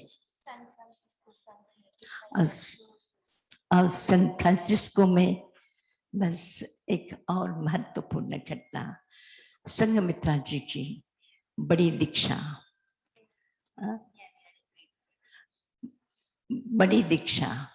उस बड़ी दीक्षा में बस प्रेम जैन और योगेश जी और इसी प्रकार से अशोक जी कई लोगों ने कहा कि जो दीक्षा का उत्सव जो आनंद यहाँ था उससे भी कई गुना अधिक उन्होंने सैन फ्रांसिस्को में अभी भी वो दीक्षा महोत्सव को याद करते हैं।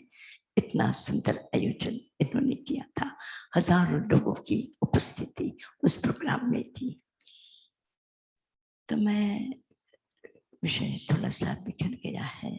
मैं इस स्कूल के संबंध में फिर से कहना चाहती हूँ कि जैना लता चौकसी ने और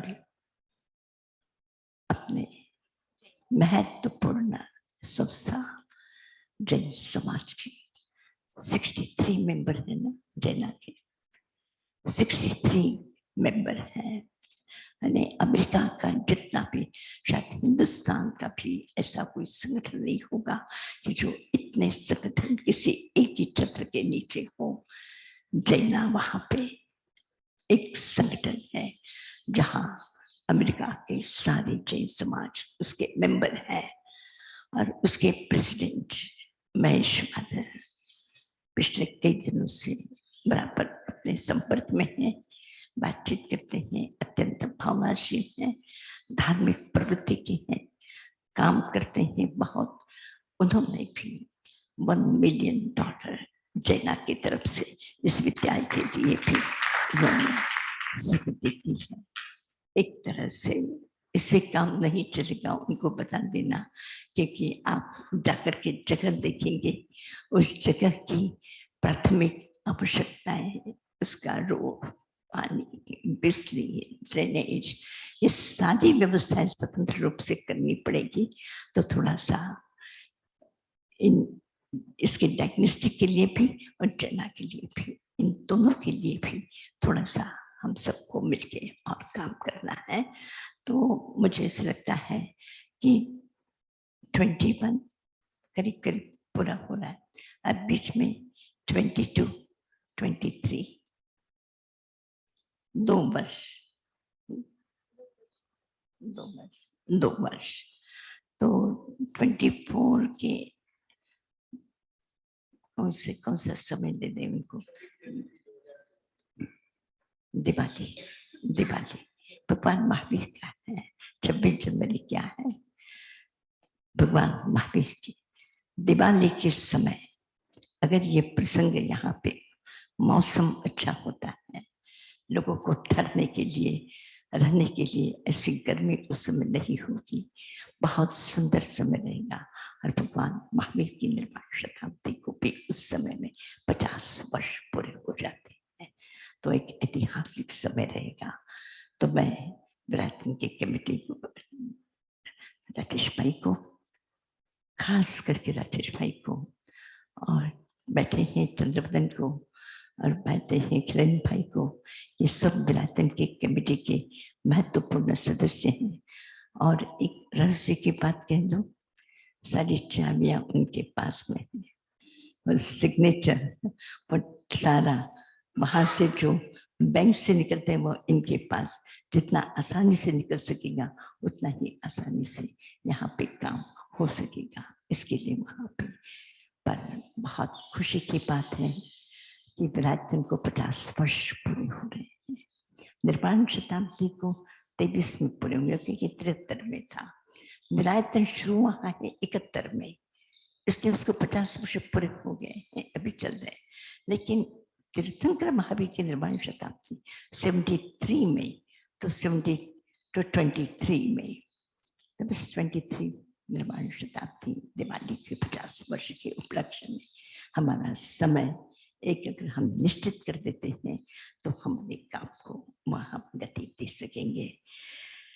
योगेश भाई पूरे परिवार के साथ में मैं जब जाती हूँ सैन फ्रांसिस्को, LA जाती हूँ, तो बस सारी व्यवस्था, और अभी भी शायद अगर ये कोरोना का प्रवाह, ये कोरोना का प्रभाव अगर ना रहा तो नवंबर में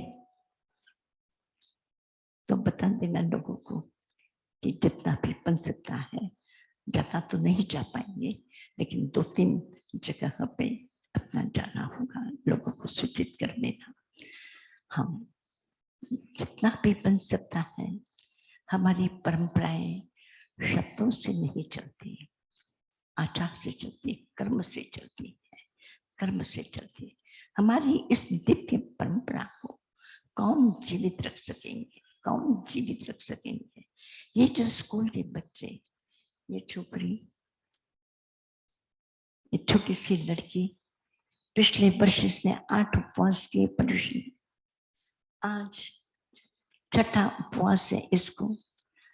पावापुरी स्कूल के विद्यार्थी, और कितने ही बच्चे अपन बच्चों को देखोगे तो ऐसे लगेगा कि आपके परिवार के बच्चों से भी ज्यादा उनकी पकड़ विराटन के साथ उनकी है। और वो बच्चे कौन है? यहाँ के बच्चे, बिहार के बच्चे हैं, बिहार के बच्चे हैं, बिहार के बच्चे वो पकड़ लेते हैं। मैं कभी पीछे के उन बच्चों के साथ जाती हूँ तो बच्चों को कुछ न कुछ, कभी लड्डू, कभी पेंसिल, कभी कुछ बांटते हैं। तो कभी लोग माता कहते कि माता जी आप रहने दीजिए, हम बांटते। तो बच्चे कहते हैं बड़े माता जी के हाथ से लेना है, बड़े माता जी के हाथ से लेना। आदमी तो वही में पेंसिल नहीं, आप जिस प्रेम से देते हैं बस वह हमको ऐसे लगता है कि हमें अमृत मिला है। छोटे छोटे अशिक्षित बच्चे, अशिक्षित परिवार के किन्होंने सिखाया है? उनको किसी ने सिखाया नहीं, फिर भी उन बच्चों में एक पकड़ है कि हम आपके साथ में। ये बच्चे, हजारों बच्चे किसको आपको छोड़ करके कहाँ जाएंगे, कहाँ जाएंगे? ये बीरू, ये छोटा सा लड़का संपर्क में आया है, ऐसे कहता है कि मुझे सबसे ज्यादा याद घर पर जाकर के आपकी याद आती है, आपकी याद आती है। कैसे ये बच्चे, मैं तो कुछ नहीं करती हूँ, मेरे पास देने लेने के लिए कुछ भी नहीं है, प्रेम के सिवा और कुछ नहीं है। मैं जिंदगी में उस महावीर के, उस करुणा के प्रेम को ही लेकर के जीवन में चली हूँ, इसके सिवा मुझे और कुछ समझ में नहीं आया। और यही मन शांत रहता है, मन विकारों से मुक्त रहता है, मन में किसी भी प्रकार का किसी के प्रति द्वेष नहीं होता, मन में किसी के प्रति नफरत नहीं होती, मन में किसी के प्रति घृणा नहीं होती। और आज तक मैंने अपने जीवन में किसी को भी 85 वर्ष की उम्र में मैंने किसी को एक शब्द से भी किसी को अपशब्द बोला हो या गाली दी हो, एक शब्द से भी मेरी जिंदगी में मुझे याद नहीं आता, मेरे बचपन से। या मैंने किसी को चाटा भी मारा हो, मुझे याद नहीं आता कि मैंने किसी को या किसी से लड़ाई की हो, किसी से लड़ाई की हो कि किसी ने मुझे कुछ कहा होगा। मुझे समझ में नहीं आता कि कैसे वो लड़ाई होगी। एक बार मुझे बहुत बार कहते हैं थोड़ा लड़ करके देखो कि लड़ना आता है कि नहीं। तो मैंने कहा कि मुझे प्रैक्टिस करनी पड़ेगी, सिखाना पड़ेगा कि मुझे क्या बोलना है। और बस चूंकि मैंने उस महावीर के प्रेम को, महावीर की करुणा को, महावीर की अहिंसा को, महावीर के उस धर्म को जो इस जीवन का कण कण अंगमय अंग बन जाए, रंग बन जाए, जीवन के साथ में जुड़ जाए, उसी के कारण अपने गए हैं। और इतने परिवर्तन के बाद में भी, इतने परिवर्तन के बाद में भी अभी बहुत खुशी की बात है,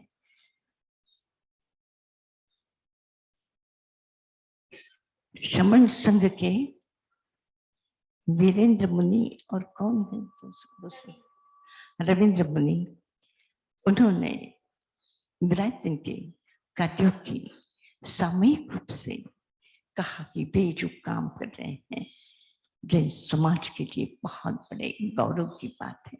श्रमण संघ के साथों मतलब भिन्न परंपरा के लोग भी, और इसी तरह से गुंडल संप्रदाय के, आप जानते होंगे नम्रमुनि जी का नाम आपने सुना होगा, नम्रमुनि जी का नाम, उन्होंने भी विराटन जी द्वारा यहाँ बनने वाले स्कूल का अभिनंदन किया है, सम्मान किया है, और उसे सहयोग देने के लिए पर्यूषण प्रवचन के प्रवचन में उन्होंने लोगों को प्रेरित किया है।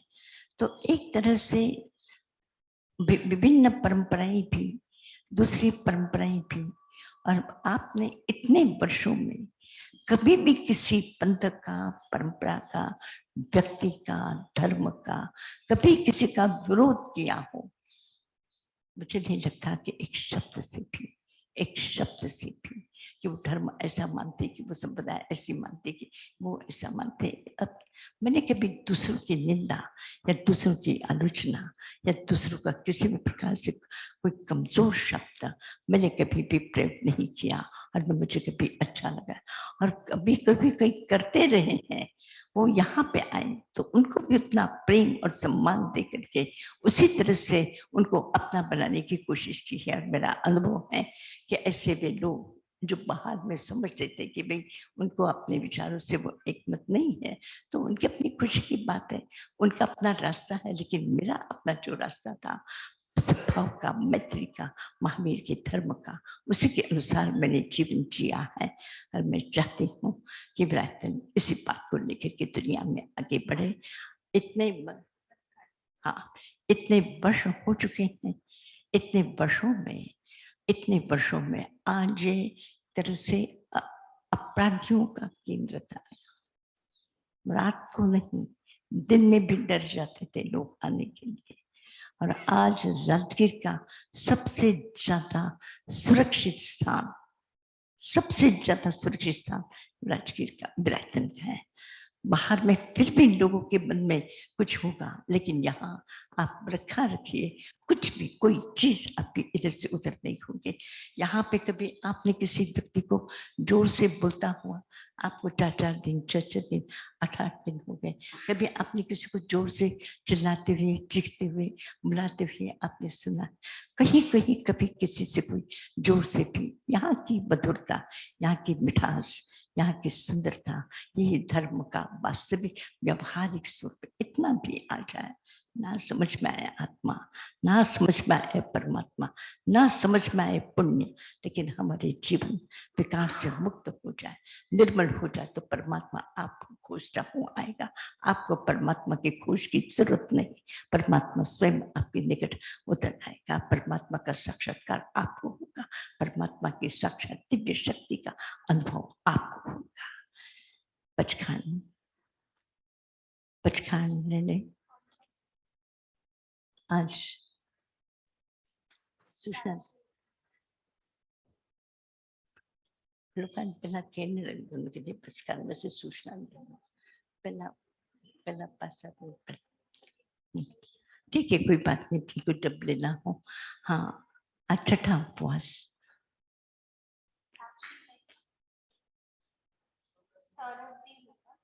सौरभ सौरभ वगैरह है तो आ जाओ बेटा, स्क्रीन पर आ जाओ सौरभ। हाँ जी, रेखा जी है, सौरभ को लेकर के आ जाइए वापस। आज छठा उपवास। 14 बत्तम तिबिम्पि अस्नम खाइमम साइमम अनत्ता भोगेनम सहसागारेणम मातरागारेणम सब समाहि वत्यागारेणम अपानम बोसिरामे। आप पटना से हैं, ज्ञानचंद कोठारी, जिन्होंने विरायतन के लिए मेरे साथ में जितना काम किया है, मैं कभी उन्हें भूल नहीं सकती हूँ, कभी भूल नहीं सकती हूँ। आज अनगिनत काम के साथ में मेरे साथ छाया की तरह इनके पति काम करते रहे, ज्ञानचंद कोठारी। और एक तरह से पटना में कभी भी जाना और 15-15 दिन तक लगातार इनके घर में रही हूँ और इन्होंने पूरी सेवाएं की है। हाँ, उन्होंने सेवा की ना। और सबकी सेवा की, मैं भी थी और साथ में 2-3 लोग मेरे साथ तो बारात चलती है। और आज किसी को एकादशी। रेखा जी आपको भी है क्या? अनम्यूट करना पड़ेगा आपको, अनम्यूट करो। सौरभ आ गया। हाँ जी, बस हाँ, ये तपस्या की है, बस खूब शांति रखना, तपस्या है हमारा सा। प्रेम से रहना, कभी जोर से बोलना नहीं, आदत डाल देना। फिर ये आदत जो तपस्या की हो जाती, पर धीरे धीरे अपना जीवन का स्वभाव भी उसी प्रकार से बन जाएगा। 6 का पचखान करा दिया हमारा सा। 6 का पचखान 6 है का ना, पचखान तो कराया, 6 का सौरभ को सौरभ को 6 ने 14 बत्तम करा दिया है, हाँ, करा दिया, पचखान करा दिया है। उन्हें हाथ में। अच्छा, ठीक है, मथे मंडा हमारा अच्छा, सा। सौरभ ले लो, वापस ले लो, हाथ जोड़ो। ले लो, हाथ जोड़ लो। 14 बत्तम तिबिम्पेष्टम खाइमम साइमम अनत्ता भोगिनम सहसागारेणम मत्तरागारेणम सब समाहि वत्यागारेणम अपानम भूसिरामि। और आज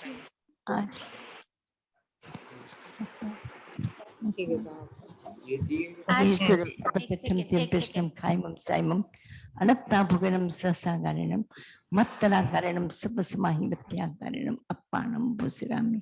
लाडवानी असर आवी लगे छे, लाडवानी असर आवी लगे छे। आज के एकादशी के जिसको भी पचखान लेने हो, एकादशी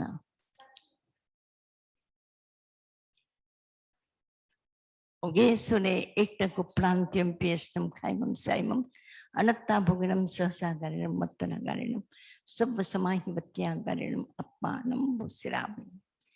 फिर परसों ही पारना के दिन जाना है, निकलना है लोगों को।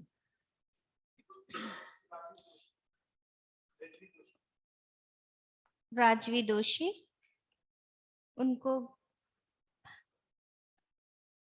हेतल से ना पचखान लेवा छे, अनम्यूट करो उसको। कितने पचखान? हेतल एकादशी का पचखान। प्रांतिम विष्णुम खाइम साइमम अनत्ता भोगनम सहसागारेणम मत्तरागारेणम सब समाहि वत्यागारेणम अपानम भूसिरामि। साक्षी साक्षी आई पछे ले ले वाला। अच्छा, फिर बाद में लेंगे। और आज की धारणा प्रमाणे कल क्या धारणा की थी? कल किस कौन सी चीज की धारणा की थी?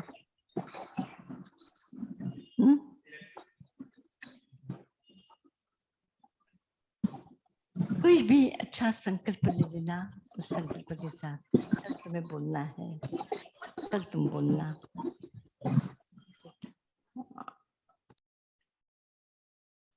श्वेता भी एक नई मेंबर ब्रैकटन के साथ में पूरी तरह से सर्वात्मना जुड़ रही है, हाईली एजुकेटेड है और उसका परिवार भी बहुत अनेक संस्थाओं में पदाधिकारी है, संपन्न है और उसके बाद में भी वह विरायतन को पूरी तरह से समर्पित है। ऐसे ही लोग विरायतन को समर्पित, ऐसे ही लोग विरायतन को समर्पित हैं, पूरा परिवार है। और अब सब लोगों को अपनी अपनी धारणा के अनुसार उपयोग से पुष्कार 10 पंक्ति परिक्रमा में इंदा निग्रह में अपारम बोसराम मंगल पाठ। मंगल पाठ। नमो अरहंताणं नमो सिद्धाणं नमो आयर्याणं नमो वज्रायाणं नमो लोये सव्वसाहूणं एसो पंच नमोकारो सव पावपणासनो मंगलानं च सव्वेसिं पढमं हवै मंगलम् गुरुदेव की आज्ञा चत्तारि मंगलम अर्हंता मंगलम सिद्धा मंगलम साहु मंगलम केवली पन्नतो धम्मो मंगलम चत्तारि लोग उत्तमा अर्हंता लोग उत्तमा सिद्धा लोग उत्तमा साहु लोग उत्तमा केवली पन्नतो धम्मो लोग उत्तमो। सब मिलके साथ बोलेंगे। चत्तारि शरणं पवज्जामि अरहन्ते शरणं पवज्जामि सिद्धे शरणं पवज्जामि साहु शरणं पवज्जामि केवली पन्नतं धम्मं शरणं पवज्जामि यत्र देवो महावीरो यत्र श्री गौतमो गुरु तत्र श्री विजयो भूतिर्ध्रुवा सिद्धिर्मतिर्मम लाभस्तेषां जयस्तेषां कुतस्तेषां पराजय येषां हृदि महावीरो राजते भगवान् स्वयं उपसर्गाक्षयं यान्ति छिद्यन्ते विघ्नवल्लय मन प्रसन्नतामेति पूज्यमाने जिनेश्वरे मन प्रसन्नतां याति स्तूयमाने मुनीश्वरे अंगुष्ठे अमृत झरे लब्धितणा भंडार श्री गुरु गौतम समरिये मन वांछित फलदातार भावे भावना भाविये भावे दीजे दान भावे धर्म आराधिये भावे केवल ज्ञान भावे जिनवर बंदिये पावे सौख्य निधान। ओ शांति शांति शांति। बोलिए भगवान महावीर स्वामी की, 24 तीर्थंकर भगवान की जय।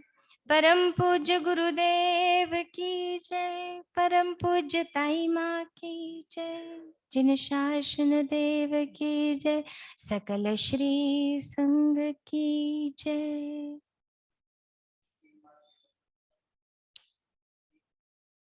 वंदना। तिखुतो आयाहीनं पयाहीनं करेमि वन्दामि नमंसामि सक्कारेमि सम्मानेमि कल्याणं मंगलम देवयं चेयं पज्वासामि मथेन वन्दामि। तिखुतो आयाहीनं पयाहीनं करेमि वन्दामि नमंसामि सक्कारेमि सम्मानेमि कल्याणं मंगलम देवयं चेयं पज्वासामि मतेन वन्दामि। तिखुतो अयाहीनं पयाहीनं करेमि वन्दामि नमंसामि सक्कारेमि सम्मानेमि कल्याणं मंगलम देवयं चेयं पज्वासामि मथेन वन्दामि।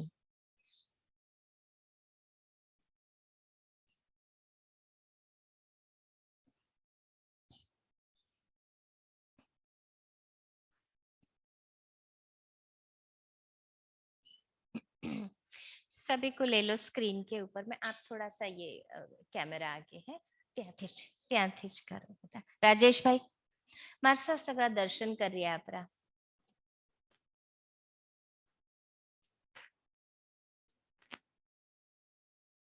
મારસા એકદમ સગળાને આશીર્વાદ દે દો બસ, સગળા છે